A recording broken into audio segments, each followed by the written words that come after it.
저는 59살 평생을 부모님 곁에서 효도하며 살아왔다고 생각하는 딸입니다.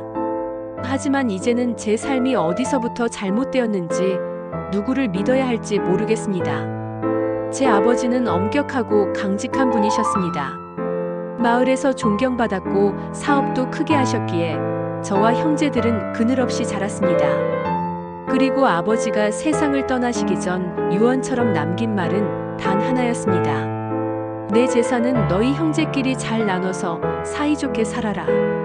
그런데 아버지의 장례를 치른 지 며칠 뒤 믿을 수 없는 일이 벌어졌습니다. 어디선가 나타난 한 여인이 저희 앞에 서더니 이렇게 말하는 겁니다. 저는 고인의 법적 아내입니다. 그리고 이 아이는 당신들의 동생이에요. 순간 머리가 멍해졌습니다. 아버지에게 또 다른 가족이 있었다니요?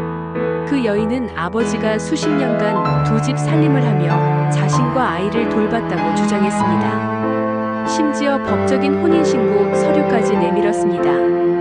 형제들과 저는 서로 얼굴을 쳐다보며 말을 잇지 못했습니다. 그 여인은 이미 변호사까지 대동하고 있었고 아버지의 재산 절반에 대한 권리를 주장하기 시작했습니다. 평생 정직하다고 믿었던 아버지의 모습은 온데간데였고 이제 남은 건 형제들 간의 불신과 상처뿐이었습니다. 그날 이후 저희 가족은 매일 싸우고 있습니다. 법정 싸움까지 가게 될지 모릅니다.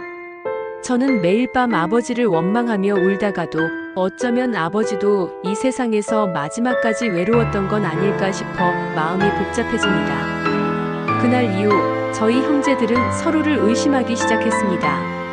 누군가는 알고 있었던 게 아니냐며 괜한 탓을 했고 또 누군가는 그래도 우리 아버지였잖아. 이제 와서 어쩌겠냐며 체념한 얼굴을 하고 있었습니다.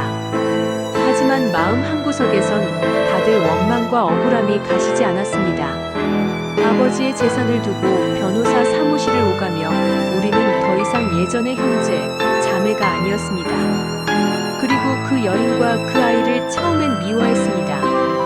하지만 몇 번의 조정과 만남 끝에 알게 되었습니다. 그들도 그저 아버지가 남긴 상처 속에 살고 있던 사람들이라는 걸요. 그 여인은 더는 재산이 아니라 아이가 형제들과 원수지간으로 자라지 않길 바란다는 말을 남기고 조용히 자리를 떴습니다. 저는 그 순간 깨달았습니다. 아버지가 남긴 건 재산이 아니라 우리 마음속 깊은 상처와 해결되지 못한 감정이라는 것을요. 지금 저희 형제들은 천천히 그 상처를 마주하고 있습니다. 법정 싸움은 접기로 했습니다. 아버지의 또 다른 가족에게도 몫을 나누어 주기로 했고 무엇보다 우리 스스로 이 상처를 받아들이고자 노력하고 있습니다. 미움은 결국 또 다른 미움만 낳는다는 걸 이제야 알게 된 거죠. 인생에는 때로 이해할 수 없는 일이 생기고 감당하기 힘든 진실이 드러날 때도 있더군요.